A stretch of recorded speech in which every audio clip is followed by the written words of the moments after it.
Bien, donc on s'est déconnecté donc une dernière fois. Donc là, il n'y a plus de doute. Donc c'est la dernière déconnexion de Zoom. Donc on était en train de... كتسمعوني مزيان دابا؟ Oui.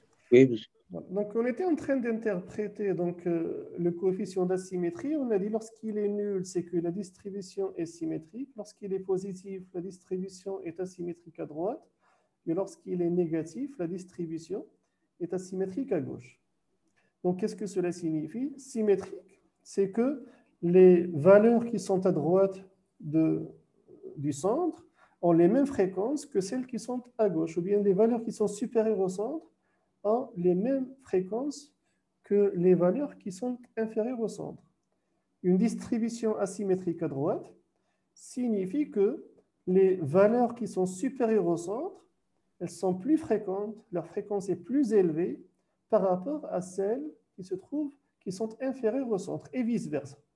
Maintenant, on a ici pour les deux distributions, que ce soit x ou y, des coefficients d'asymétrie négatifs.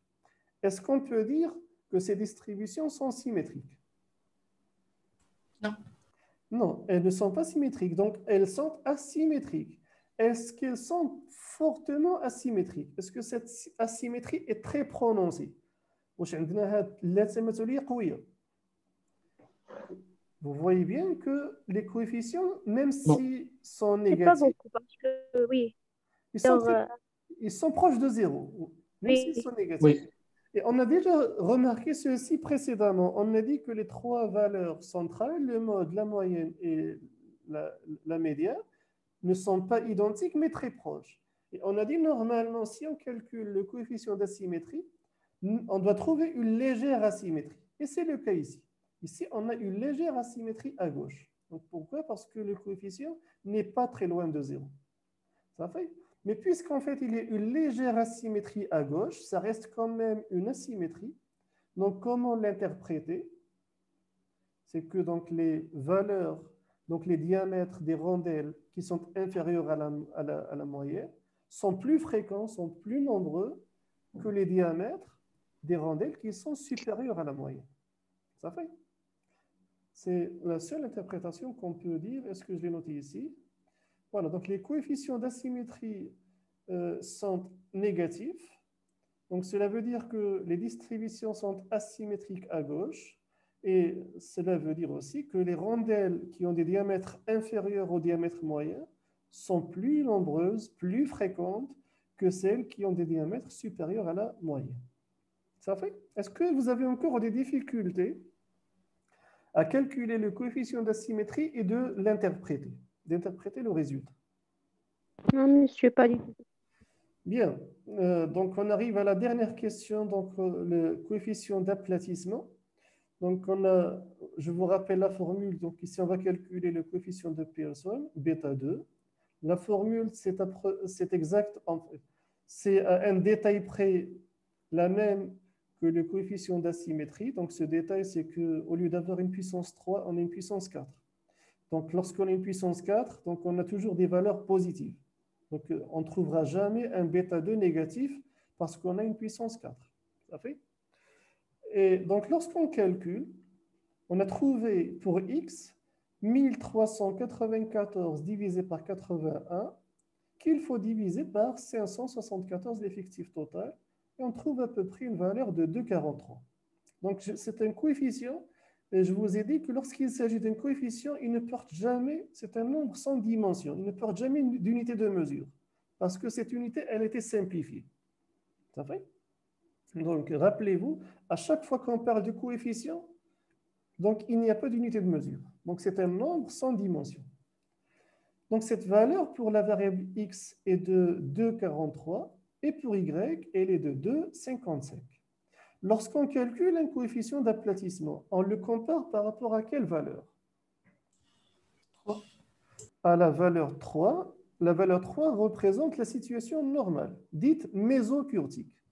Lorsque un coefficient d'aplatissement est égal à 3, c'est qu'on est dans une situation normale.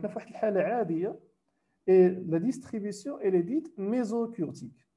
Lorsque le coefficient est supérieur à 3, donc on a une distribution qui est leptokurtique. Lorsque le coefficient d'aplatissement est supérieur à 3, on a une distribution leptokurtique. Et lorsqu'il est supérieur à 3, donc rappelez-vous, supérieur à 3, c'est que le sommet, c'est que le sommet de la distribution, il est plus élevé par rapport à une situation normale.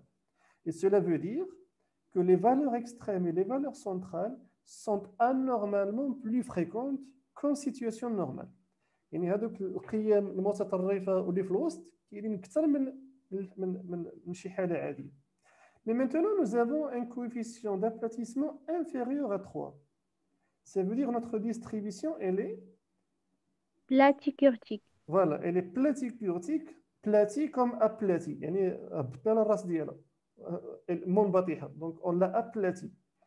Et lorsque elle est plus aplatie, ça veut dire que les valeurs centrales et les valeurs extrêmes sont plus rares, يعني قلال, qu'en situation normale. C'est bon? Là, je vous ai mis donc l'interprétation. Les coefficients d'aplatissement donc, sont inférieurs à 3.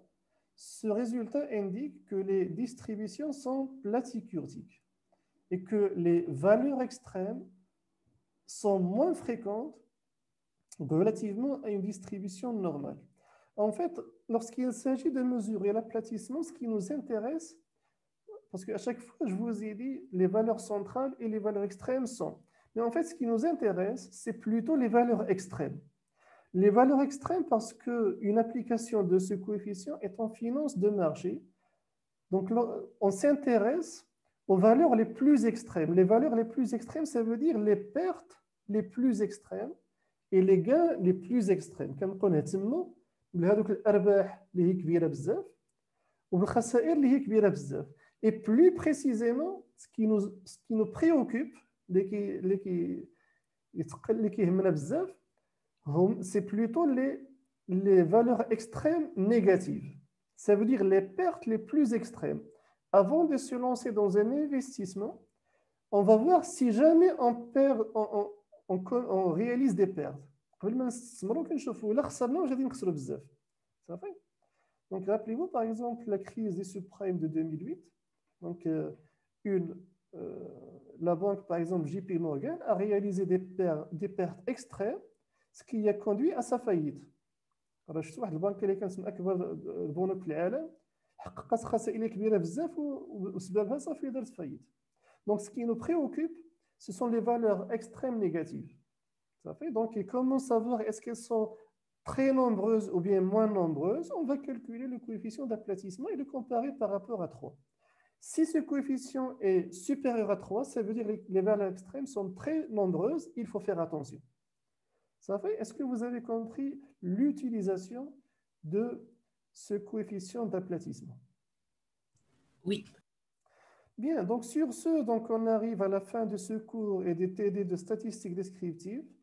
Donc, si jamais vous avez encore des questions donc, concernant ce cours, n'hésitez pas à me contacter par tous les moyens. Donc, je mettrai mon lien. Vous avez déjà mon email sur la première page du cours. Vous pouvez me contacter par Messenger. Vous pouvez me voir au bureau. Donc, je suis disponible. C'est bon? Si jamais vous avez des questions. Donc, concernant l'examen, donc, je vous en ai parlé. Donc, ce sera pratiquement la même forme que les années précédentes. Il n'y aura pas de surprise. Donc, il suffit de travailler sur tous les TD. Donc, si vous arrivez à travailler les TD, donc vous avez remarqué que ce sont les questions qui sont posées en examen. Ça fait? Donc, je rappelle que l'examen sera sous forme d'un QCM, questions à choix multiples, et je crois que la durée sera de 1 heure à cause du Covid-19. Pourquoi? Parce qu'en fait, on ne veut pas que les étudiants restent longtemps ensemble entre eux. Donc, si jamais la durée est d'1 heure, donc vous aurez un seul exercice avec une dizaine de questions. Comme ça, en fait, ce sera facile à réaliser. C'est bon? Avez-vous encore des questions ou des remarques sur l'ensemble du cours? Monsieur, Oui. une question. واش الامتحان عاد بحال هيدا ولا غير لي شوا؟ Non, j'ai dit en fait, mon examen sera sous forme d'un questionnaire, d'un QCM, question à choix multiples.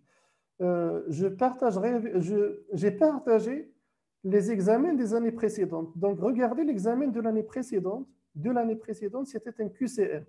Ça veut dire en fait, vous avez un énoncé avec des questions, vous faites le calcul sur le brouillon, vous trouvez un résultat et vous cochez la case correspondante à la bonne réponse.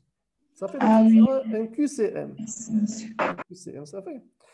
Non, malheureusement, donc c'est la première fois que je donne un cours à des étudiants que je n'arrive pas à voir parce qu'en général, ils sont en face de moi.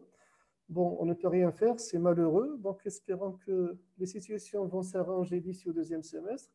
Il ne me reste plus qu'à vous souhaiter bonne chance dans vos examens et dans vos études supérieures universitaires et à très bientôt. Merci beaucoup, monsieur. Merci, monsieur. Merci, monsieur. Au revoir. Au revoir.